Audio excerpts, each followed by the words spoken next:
करें, हम सबका मार्गदर्शन करें।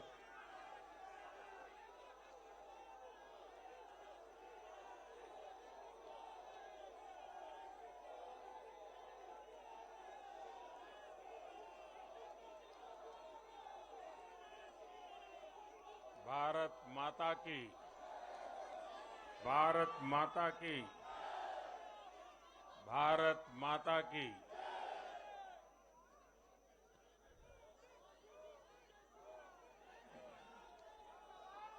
भारतीय जनता पार्टी के राष्ट्रीय अध्यक्ष श्रीमान जेपी नड्डा जी, हमारे वरिष्ठ साथी श्री राजनाथ जी, श्री अमित भाई,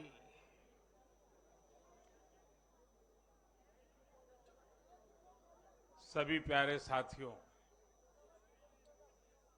मैं सबसे पहले जनता जनार्दन के सामने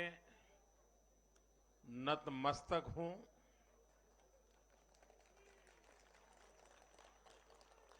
जनता जनार्दन का आशीर्वाद अभिभूत करने वाला है।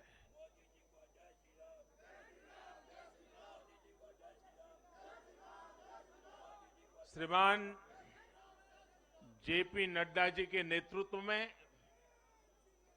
भारतीय जनता पार्टी के कार्यकर्ताओं ने जो परिश्रम किया है, उसकी खुशबू आज हम चारों तरफ अनुभव कर रहे हैं।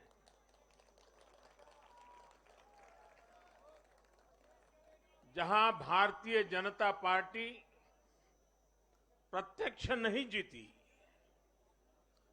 वहां भाजपा का वोट शेयर भाजपा के प्रति स्नेह का साक्षी है। मैं गुजरात और हिमाचल और दिल्ली और जनता का बहुत विनम्र भाव से आभार व्यक्त करता हूं। भाजपा के प्रति ये स्नेह देश के अलग अलग राज्यों के उपचुनाव में भी दिख रहा है। यूपी के रामपुर में भाजपा को जीत हासिल हुई है। बिहार के उपचुनावों में भाजपा का प्रदर्शन आने वाले दिनों का स्पष्ट संकेत कर रहा है। मैं आज चुनाव आयोग का भी अभिनंदन करता हूं, उनका आभार व्यक्त करता हूं। और ये चुनाव के दरमियान एक बहुत बड़ी बात जिसकी चर्चा होनी चाहिए थी, जहां तक मेरी जानकारी है, एक भी पोलिंग बूथ में रीपोलिंग करवाने की नौबत नहीं आई है।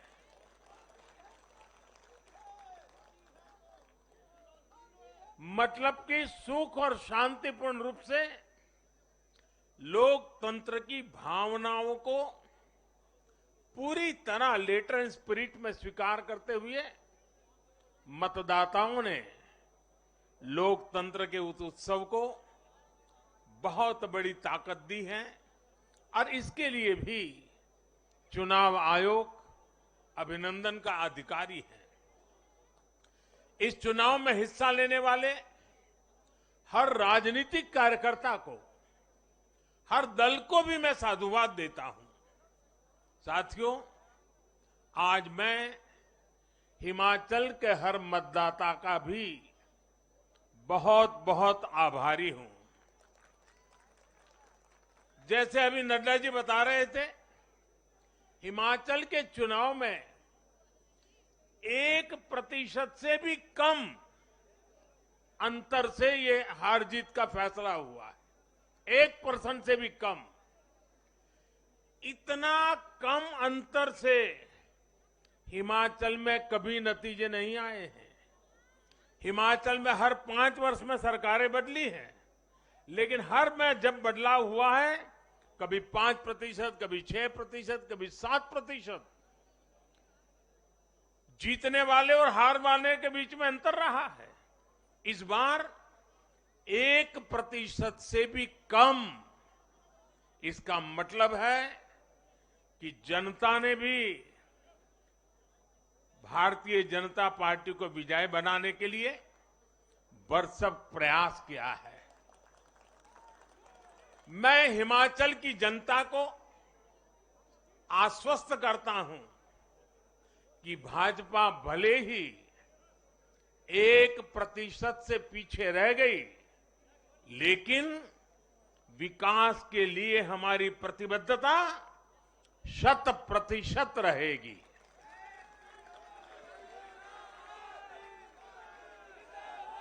हिमाचल से जुड़े हर विषय को हम पूरी मजबूती से उठाएंगे और केंद्र सरकार के द्वारा हिमाचल की प्रगति का जो उसका हक है, उसमें भी कभी हम कमी नहीं आने देंगे।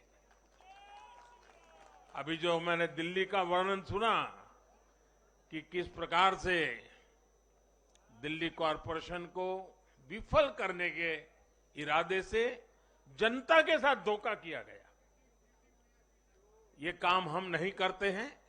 हम हिमाचल की प्रगति के लिए भी भारत सरकार की प्रतिबद्धता वैसी ही बनी रहेगी। साथियों, बीजेपी को मिला जन समर्थन इसलिए भी महत्वपूर्ण है क्योंकि ये ऐसे समय में आया है जब भारत अमृत काल में प्रवेश कर चुका है। ये दिखाता है कि आने वाले 25 साल सिर्फ और सिर्फ विकास की राजनीति के ही है। भाजपा को मिला जन समर्थन नए भारत की आकांक्षाओं का प्रतिबिंब है। भाजपा को मिला जन समर्थन भारत के युवाओं की युवा सोच का प्रकटीकरण है। भाजपा को मिला जन समर्थन गरीब, दलित, वंचित, पिछड़े, शोषित, आदिवासियों के सशक्तिकरण के लिए है। लोगों ने भाजपा को वोट दिया क्योंकि भाजपा का हर सुविधा को प्रत्येक गरीब, मध्यम वर्गीय परिवार तक जल्द से जल्द पहुंचाना चाहती है। लोगों ने भाजपा को वोट दिया क्योंकि भाजपा देश के हित में बड़े से बड़े और कड़े से कड़े फैसले लेने का दम रखती है।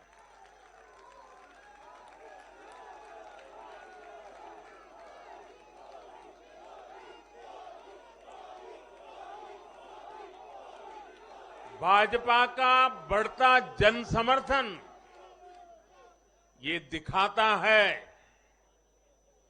कि परिवारवाद और भ्रष्टाचार के खिलाफ जन आक्रोश लगातार बढ़ रहा है। और मैं इस बात को स्वस्थ लोकतंत्र के लिए एक शुभ संकेत के रूप में देखता हूं। और साथियों, इस बार वाकई गुजरात ने तो कमाल ही कर दिया है।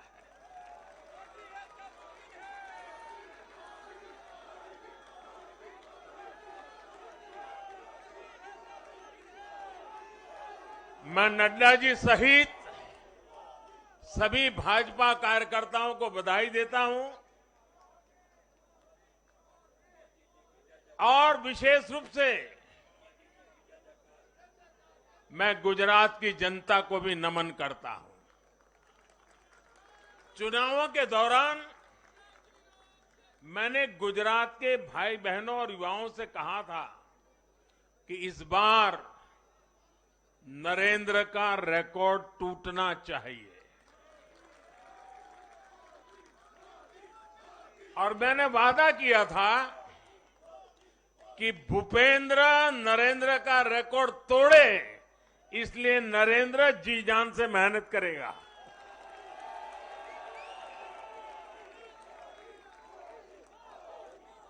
और गुजरात की जनता ने तो रिकॉर्ड तोड़ने में भी रिकॉर्ड कर दिया। उसने गुजरात की स्थापना से लेकर के अब तक सारे रिकॉर्ड तोड़ दिए। गुजरात के इतिहास का सबसे प्रचंड जनादेश भाजपा को देकर गुजरात के लोगों ने नया इतिहास बना दिया है। 2.5 दशक से निरंतर सरकार में रहने के बावजूद इस प्रकार का प्यार अभूतपूर्व है, अद्भुत है। लोगों ने जाति, वर्ग, समुदाय और हर तरह के विभाजन से ऊपर उठकर भाजपा को वोट दिया है। भारतीय जनता पार्टी गुजरात के हर घर का हिस्सा है, गुजरात के हर परिवार का हिस्सा है। साथियों, इस चुनाव में गुजरात में 1 करोड़ से भी ज्यादा ऐसे वोटर्स थे जिन्होंने मतदान किया, लेकिन ये वो मतदाता थे जिन्होंने कभी भी कांग्रेस के कुशासन को, उसकी बुराइयों को देखा नहीं था। वे फ्रेश थे, उन्होंने सिर्फ भाजपा की ही सरकार को देखा था। और युवाओं की तो प्रकृति होती है कि वो हमेशा सवाल पूछते हैं, जांचते हैं, परखते हैं, उसके बाद किसी फैसले पर पहुंचते हैं। युवा सिर्फ इसलिए किसी पार्टी को वोट नहीं करते क्योंकि वो दशकों से सत्ता में रही या फिर उस पार्टी के नेता किसी बड़ी परिवार के हैं।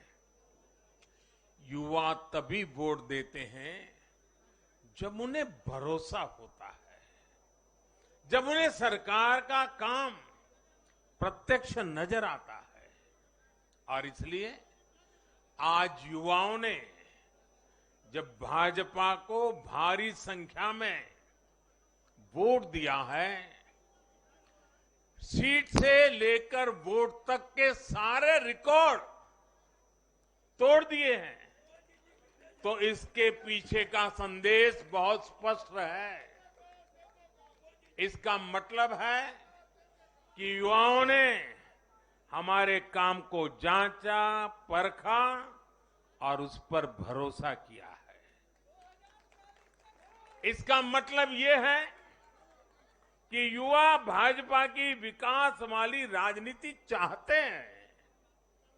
इसका मतलब है कि युवा ना तो जातिवाद के बहकावे में आते हैं, न परिवारवाद के।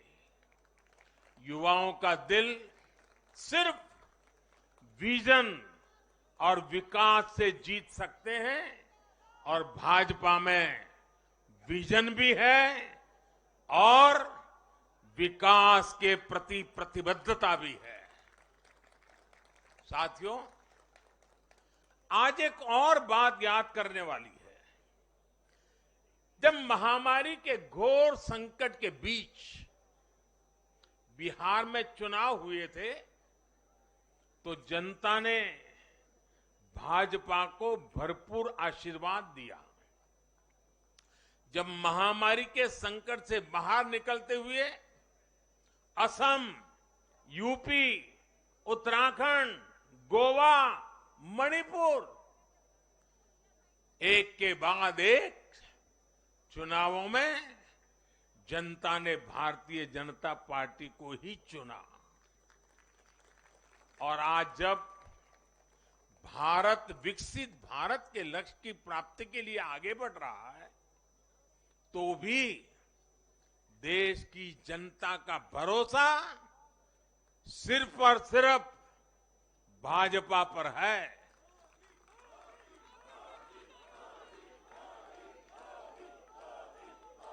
मैं बड़े बड़े एक्सपर्ट्स को भी ये याद दिलाना चाहता हूं कि गुजरात के इस चुनाव में भाजपा का आह्वान था विकसित गुजरात से विकसित भारत का निर्माण। गुजरात के नतीजों ने सिद्ध किया है कि सामान्य मानवी में विकसित भारत के लिए कितनी प्रबल आकांक्षा है। संदेश साफ है, जब देश के सामने कोई चुनौती होती है तो देश की जनता का भरोसा भाजपा पर होता है। जब देश पर कोई संकट आता है तो देश की जनता का भरोसा भाजपा पर होता है।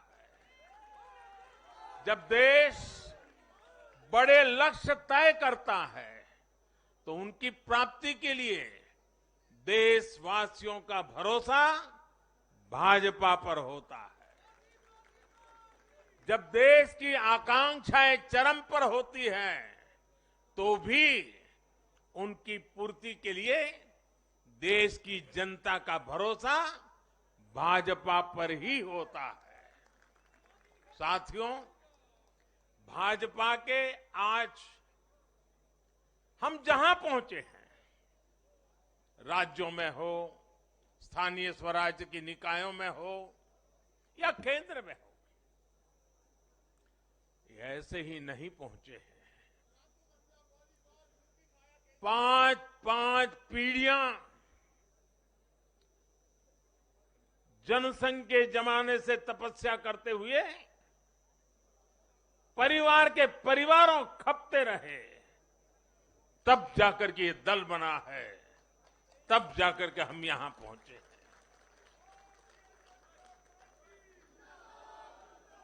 भाजपा के लिए लाखों समर्पित कार्यकर्ताओं ने अपना जीवन खपा दिया है। व्यक्तिगत सुख, व्यक्तिगत आकांक्षाएं, व्यक्तिगत खुशी, व्यक्तिगत महत्वाकांक्षा, व्यक्तिगत सफलता, इन सबको तिलांजलि देकर भाजपा का प्रत्येक कार्यकर्ता समाज और देश की सेवा करने में, समाज और देश को सशक्त करने में जुटा रहता है। हम विचार पर भी बल देते हैं और व्यवस्था को भी सबल बनाते रहते हैं। भाजपा अपने कार्यकर्ताओं की अथाह संगठन शक्ति पर भरोसा करके ही अपनी रणनीति बनाती है और सफल भी होती है। उतार चढ़ाव भाजपा के राजनीतिक जीवन में भी आए हैं, लेकिन हमने आदर्शों और मूल्यों पर अड़िग रहकर दिखाया है। साथियों, पिछले 8 वर्षों में देश में एक और बहुत बड़ा बदलाव अनुभव किया गया है। ये बदलाव कार्य का भी है, कार्यशैली का भी है। भाजपा की सरकारें भी कार्य को छोटा नहीं समझती। हम मानते हैं हर काम बड़े लक्ष्यों की प्राप्ति का माध्यम बनता है। इसलिए भाजपा की सरकारों ने गरीबों के लिए पक्के घर, शौचालय, गैस कनेक्शन, बिजली कनेक्शन, नल से जल, बैंक में खाते, मुफ्त इलाज, मुफ्त भोजन, इंटरनेट ऐसी बेसिक सुविधाओं पर फोकस किया है। पहले की राजनीति में ये बहुत फैंसी विकास नहीं माना जाता था। पहले की राजनीति में इसे बड़े काम के तौर पर देखा भी नहीं जाता था। इसलिए आज जो भी सरकारी लाभ है वो हर व्यक्ति, हर क्षेत्र, हर वर्ग जो उसका हकदार है उस तक तेजी से पहुंचने के लिए ईमानदारी से प्रयास किया जाता है। पूरा का पूरा पहुंचे इसके लिए टेक्नोलॉजी का भी भरपूर उपयोग किया जाता है। किस क्षेत्र, किस वर्ग, किस समुदाय में कितने वोट हैं, इस आधार पर न हम देश चलाते हैं, न राज्य चलाते हैं, न सरकारें चलाते हैं। और हमें आज इस बदली हुई राजनीति के सकारात्मक नतीजे भी देखने को मिल रहे हैं। आज बड़े बड़े एक्सपर्ट भी ये कह रहे हैं कि भारत में गरीबी कम हो रही है। साथियों, देश ने पिछले 8 वर्षों में गरीब को सशक्त करने के साथ ही गरीब तक मूलभूत सुविधाएं पहुंचाने के साथ ही आधुनिक इंफ्रास्ट्रक्चर पर भी फोकस किया है। रोड हो, रेल हो, एयरपोर्ट हो, टनल्स हो, सोलर पावर प्लांट हो, स्टेडियम हो, ऑप्टिकल फाइबर नेटवर्क हो, जो भी हो सबसे उत्तम हो, सबसे श्रेष्ठ हो, ये आकांक्षा लेकर आज भारत चल रहा है। और साथियों, मैं एक और बात आपको याद दिलाना चाहूंगा। हम सिर्फ घोषणा करने के लिए घोषणा नहीं करते, हम राष्ट्र निर्माण के व्यापक मिशन के लिए निकले हुए लोग हैं। इसलिए सिर्फ 5 वर्ष के राजनीतिक नफा नुकसान को देखते हुए हम कोई भी घोषणा नहीं करते। हमारी हर घोषणा के पीछे एक दूरगामी लक्ष्य होता है, एक रोड मैप होता है। ये बात स्पष्ट है कि देश आज शॉर्टकट नहीं चाहता। देश का मतदाता आज इतना जागरूक है कि क्या उसके हित में है, क्या उसके अहित में है, वो अच्छी तरह जानता है। देश का वोटर जानता है कि शॉर्टकट की राजनीति का कितना बड़ा नुकसान देश को उठाना पड़ेगा। आज देश में कोई संशय नहीं कि अगर देश रहेगा, देश समृद्ध होगा, तो सबकी समृद्धि तय है।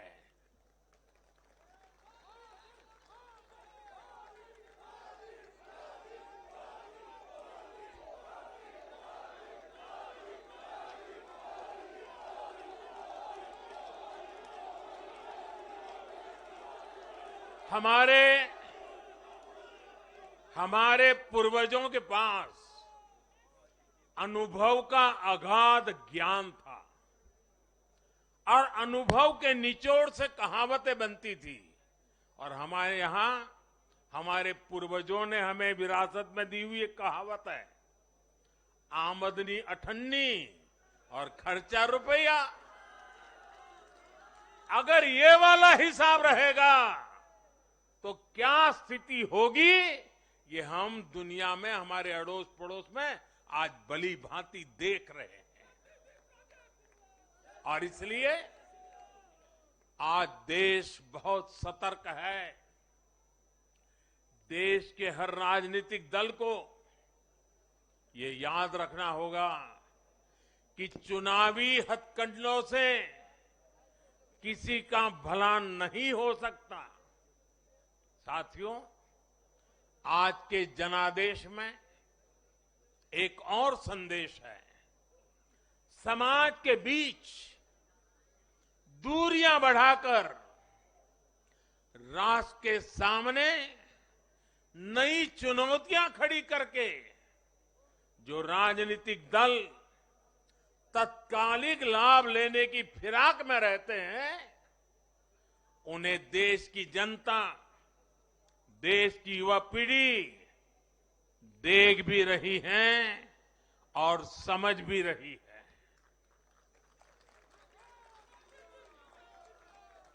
भारत का भविष्य फॉल्ट लाइंस को बढ़ा करके नहीं, फॉल्ट लाइंस को गिराकर ही उज्जवल बनेगा। कभी भाषा की दीवार, कभी रहन सहन, कभी क्षेत्र, कभी खान पान, कभी ये वर्ग, कभी वो वर्ग। लड़ने के लिए तो सैकड़ों वजह हो सकती हैं, लेकिन जुड़ने के लिए एक वजह ही काफी है। ये मातृभूमि, ये धरती, ये देश, ये हमारा भारत।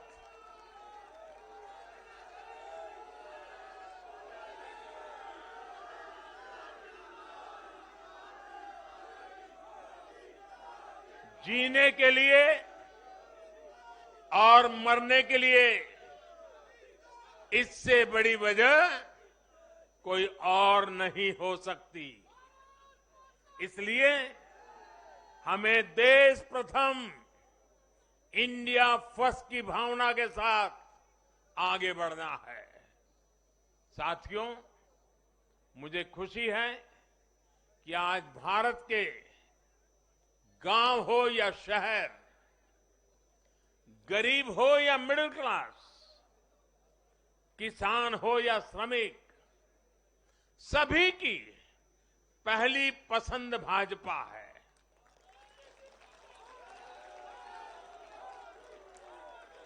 भाजपा को गुजरात के आदिवासी क्षेत्रों का भी अभूतपूर्व आशीर्वाद मिला है। और मुझे अभी जो जानकारी बताई गई, एससी एसटी की गुजरात में करीब 40 सीटें आरक्षित है। 40 में से 34 सीटें थम्बिंग मेजोरिटी से भारतीय जनता पार्टी जीती है।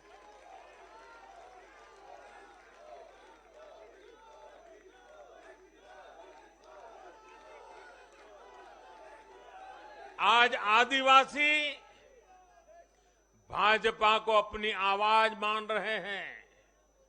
आज भाजपा को आदिवासी समुदाय का जबरदस्त समर्थन मिल रहा है। इस बदलाव को पूरे देश में महसूस किया जा रहा है। ऐसा इसलिए हो रहा है क्योंकि दशकों तक जिन आदिवासियों की आकांक्षाओं को नजरअंदाज किया गया, वो अब देख रहे हैं कि भाजपा लगातार उनकी उम्मीदें पूरी करने में जुटी है। ये भाजपा ही है जिसके प्रयासों से देश को पहली आदिवासी राष्ट्रपति मिली है। ये भाजपा ही है जिसने आदिवासी कल्याण के लिए बजट बढ़ाया और आदिवासी क्षेत्रों में विकास को रफ्तार दी। भाजपा सरकार ने ऐसे अनेक कदम उठाए हैं जिससे आदिवासी समुदाय के लोगों को आर्थिक रूप से मजबूत बनाया जा रहा है। देश भर में आदिवासी स्वतंत्रता सेनानियों के म्यूजियम बनाकर भाजपा आजादी के उन वीर योद्धाओं को सम्मान दे रही है। भगवान बिरसा मुंडा के जन्मदिन को भाजपा सरकार में ही जनजातीय गौरव दिवस घोषित किया गया है। हमारे इन प्रयासों ने आदिवासी युवाओं को उनके स्वाभिमान को ऊंचा किया है। आज भाजपा आदिवासियों को सशक्त करने के लिए हर संभव प्रयास कर रही है। साथियों, आजकल हर चुनाव नतीजों के बाद ये चर्चा भी बहुत होती है कि देश की माताएं, बहनें, बेटियां भाजपा पर इतना आशीर्वाद क्यों बरसाती है।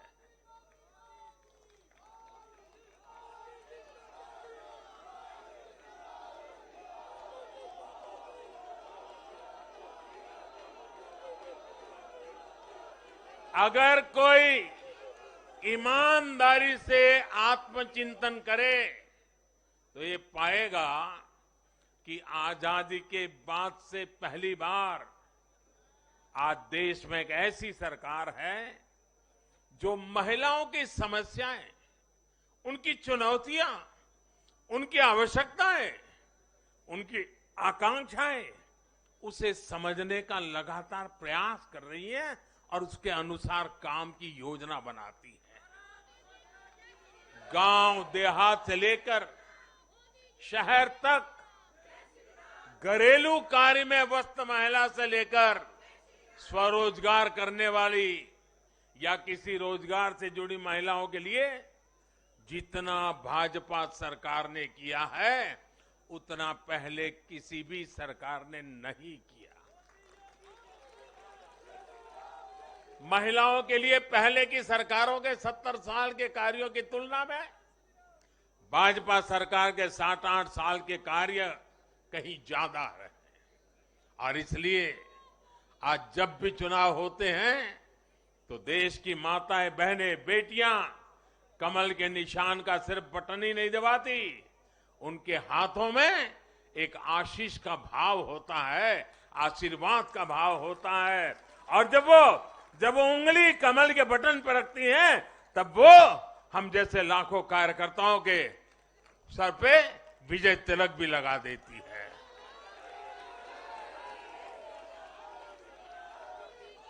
महिलाओं के मुद्दे भाजपा के लिए चुनावी मुद्दे नहीं है, बल्कि भाजपा की हर योजना का वो प्राण तत्व है।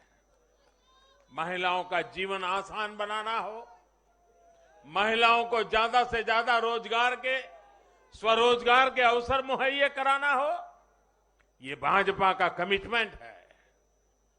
मैं इसे अपनी सरकार का सौभाग्य मानता हूं कि हमें महिला सशक्तिकरण के लिए इतना कुछ करने का मौका देश की जनता ने दिया है। साथियों, आने वाला समय देश के लिए, हम सभी के लिए बहुत महत्वपूर्ण है। सबका साथ, सबका विकास, सबका विश्वास और सबका प्रयास, इस भावना पर आगे बढ़ते हुए हमें विकसित भारत के लिए काम करना है। हमें मिलकर एक दूसरे के साथ काम करना है। आइए, नागरिक के रूप में हम विकसित भारत के संकल्प के साथ जुड़े, विकसित भारत के इस अभियान से जुड़े और मैं फिर एक बार देश भर के लाखों कार्यकर्ताओं को 5-5 पीढ़ी की तपस्या को आगे बढ़ाने के लिए हृदय से धन्यवाद करता हूं, अभिनंदन करता हूं। मैं जनता जनार्दन को भी प्रणाम करता हूं। उनके निरंतर आशीर्वाद हमारे लिए नित्य नूतन ऊर्जा बन जाते हैं। ये निरंतर समर्थन हमें सात्विक भाव से, सेवा भाव से, समर्पण भाव से कार्य करने की शक्ति देता है।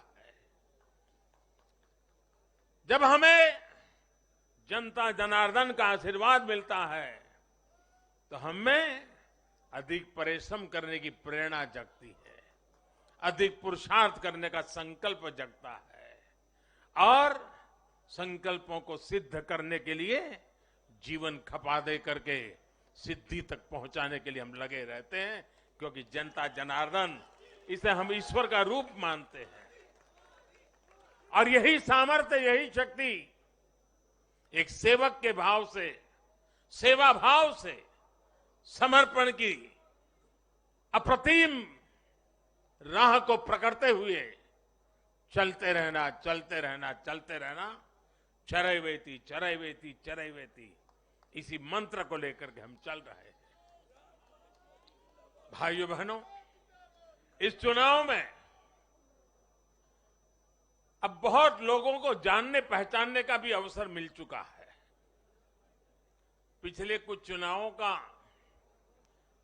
एक बड़े कैनवास पर एनालिसिस करना चाहिए कि जो अपने आप को न्यूट्रल कहते हैं, जिनका न्यूट्रल होना जरूरी होता है, वो कहां खड़े होते हैं, कब कैसे रंग बदलते हैं और कैसे कैसे खेल खेलते हैं, वो अब देश को जान लेना बहुत जरूरी है, बहुत जरूरी है। उत्तराखंड का इतना बड़ा चुनाव हुआ, कितनी जमानतें जब्त हुई, किसकी हुई, कोई चर्चा नहीं। हिमाचल में इतना बड़ा चुनाव हुआ, कितने लोगों की जमानत जब्त हुई, कितने लोगों का बुरा हाल हुआ, कोई चर्चा नहीं। भाइयों बहनों, उन लोगों को भी जानना चाहिए, पहचानना चाहिए कि ये भी ठेकेदार है।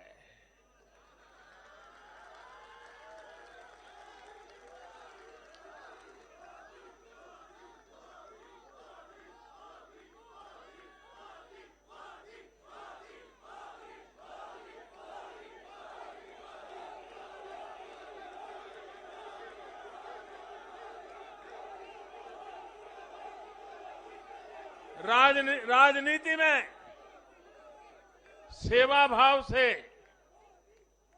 एक मूक सेवक की तरह काम करना, वो जैसे डिस्क्वालिफिकेशन माना जा रहा है। कि क्या नौबत आई है, ये कैसे नए मापदंड लगाए गए हैं।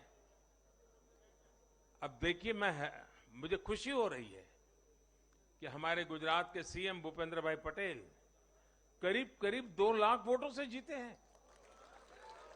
असेंबली सीट पे लोकसभा में भी कोई 2 लाख से जीते तो बहुत बड़ी बात मानी जाती है। असेंबली में करीब करीब 2 लाख वोट से जीतना, लेकिन ठेकेदारों का, उनका तराजू कुछ और है। और इसलिए भाइयों बहनों, हमें निरंतर विपरीत इन जुल्मों के बीच में आगे बढ़ना है। हमें अपनी सहन शक्ति को बढ़ाना है, हमें अपनी समझ शक्ति को बढ़ाना है, और हमें हमारे सेवा भाव का विस्तार भी करना है, हमारे सेवा भाव की गहराई भी बढ़ानी है, और सेवा भाव से ही जीतना है। क्योंकि जो जहां बैठा है वो बदलने वाला नहीं है, उसका इरादा नेक नहीं है जी। और इसलिए हमारी कसौटी है, हर पल हमारी कसौटी है। और मैं तो कभी कभी मानता हूं, और खास करके 2002 के बाद मैं विशेष रूप से मानता हूं, शायद मेरे जीवन का कोई पल ऐसा नहीं गया, कोई कदम ऐसा नहीं रहा जिसकी धज्जियां न उड़ा दी गई हो, जिसकी आलोचना नहीं, धज्जियां उड़ा देना, बाल नोच लेना। लेकिन इसका मुझे बहुत फायदा हुआ, क्योंकि मैं हमेशा सतर्क रहा। हर इस प्रकार की बुरी प्रवृत्ति से कुछ न कुछ सकारात्मक खोजता रहा, खुद में बदलाव लाता रहा, सीखता गया, बढ़ता गया। और जिन लोगों को चारों तरफ से उछालने वाले लोग रहते हैं, कंधे पर बिठा करके नाचने वाले लोग रहते, उनसे सुधरने की भी संभावना नहीं होती है। वो तो जो है वहां से भी बिगड़ेंगे। और इसलिए आलोचनाओं ने भी हमें बहुत सिखाया है। हर आलोचना में से हमारे काम की चीज हमें खोजते रहना है, हमें अपनी शक्ति को बढ़ाते रहना है, और कठोर से कठोर झूठे आरोपों को सहने का सामर्थ्य भी बढ़ाना होगा साथियों, क्योंकि अब जुल्म बढ़ने वाला है। अब मान के चलिए, मुझ पर भी बढ़ने वाला है, आप सब पर भी बढ़ने वाला है, क्योंकि ये सहन नहीं कर पाएंगे, ये पचा नहीं पाएंगे। और उसका जवाब यही है, हमें अपनी सहन शक्ति बढ़ाना है, हमें अपनी समझदारी का विस्तार करना है, हमें अधिक से अधिक लोगों को समावेश करने की दिशा में अपने हाथ चौड़ा करके लोगों को स्वीकारना है, स्वागत करना है। सकारात्मक रास्ता, सेवा भाव का रास्ता, समर्पण का रास्ता, यही मार्ग हमने चुना है, वही मार्ग हमको यहां पहुंचाया है। और आगे भी हमारे पुरुषार्थ से, परिश्रम से देश की आकांक्षाओं वाला ये देश भी बनेगा। 2047 जब हिंदुस्तान आजादी के 100 साल मनाएगा, विकसित भारत हमारे नौजवानों के हाथ में हम देके जाएंगे। दोस्तों बोलिए भारत माता की, भारत माता की, भारत माता की। बहुत बहुत धन्यवाद।